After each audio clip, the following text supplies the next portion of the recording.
In this assignment, we're looking at George's math quiz scores for the quarter, and we have them all out right here. We're trying to find George's median score. So we know that to find median, we have to list all of these numbers in order from smallest to largest. So let's see, 30 is the smallest, next smallest is 60, next smallest is 70, there's two of those. Then we've got a 75, an 85, and a 90. Once we have them all listed, then we're just trying to find the middle. So I like to do the biggest and smallest until I found the middle. The median is 70. To find the mean, we're going to add them all up.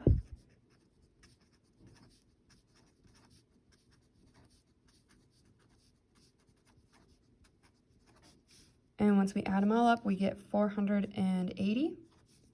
Then we're going to take 480 and we're going to divide it by, let's see, there's 1, 2, 3, 4, 5, 6, 7 scores. So we get the average is approximately 68. You can round one way or the other. That's not what I'm worried about. I'm more worried about, can you do this process here? The mode, that's the most occurring. There's two 70s, so the mode is 70. Now, we're looking at George's teacher. He decides to drop his lowest score. This means that George's lowest quiz score does not count. Now, instead of using all 7 quiz scores, his current grade will only be determined by using 6 quiz scores. So now let's find the new median.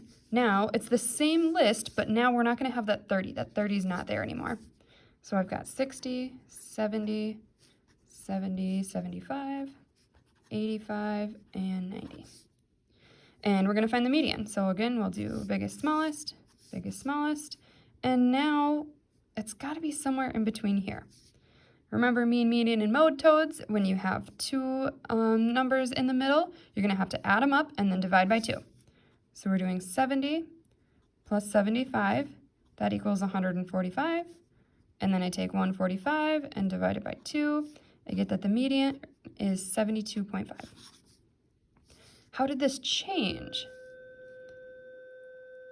His median went from 70 to 72.5 when we took out the small one. So I'm just going to say it went up or increased. If you say anything like that, you're good. Now let's look at his new mean score. How did his mean change? So I know I'm going to add up all the numbers, except for I'm not going to add in 30 this time. So I've got 85 plus 90 plus 60 plus 70 plus 75 plus 70.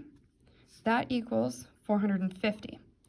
And I know that for mean, I have to divide, and I'm going to divide by how many there are. Now I know there's only 6 quiz scores. So I get that his mean is now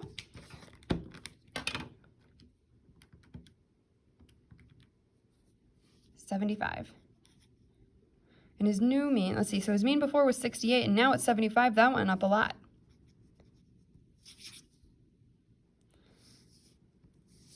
So now what is the new mode? Well, let's see. When we took the 30 out, that doesn't affect the most occurring, so the mode is still 70, stayed the same.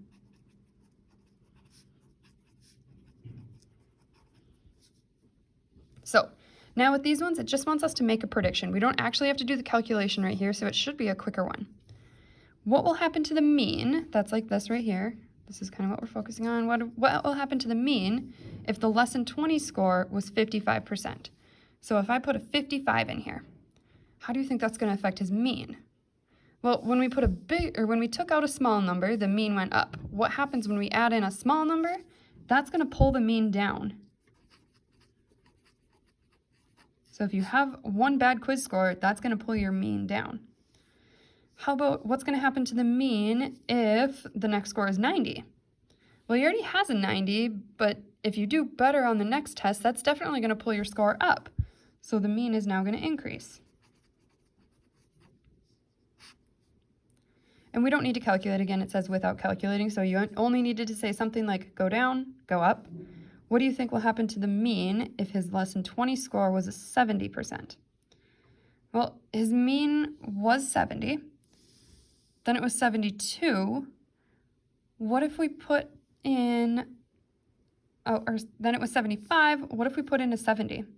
Do you think it's going to increase or decrease? It might decrease a little bit, but for the most part, it's going to stay pretty much the same.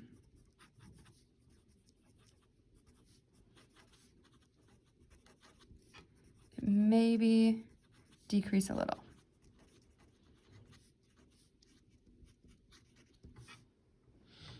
So this last question right here, it's in bold because it's probably the most important question on this page right here.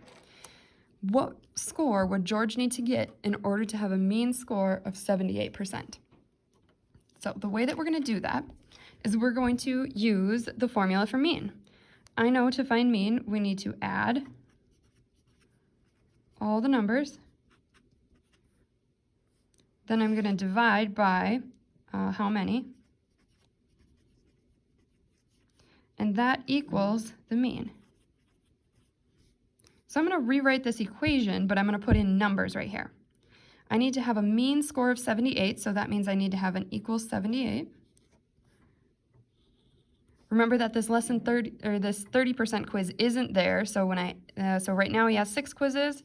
The last quiz is going to make it up to 7 quizzes. And then when we add everything up, so let's see, before, when we were adding up to find the mean in the beginning, we got 480, but then when we take out the 30, it's only 450. So when you add them all up, you get 450 so far. And we're going to add this last quiz score. That's our unknown x. So this is the sum of all the numbers, all of the old quizzes plus the one new quiz. Then we're going to divide all of that by 7, because there's going to be 7 quizzes now, and we want that to equal 78. Now we just have an equation, and we need to solve. Remember, like the top of the fraction is kind of like in parentheses. You can't quite get into that to undo that yet.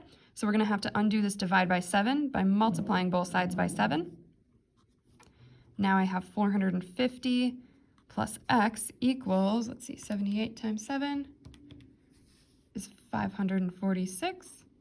And then I'm going to subtract the 450 to get x by itself.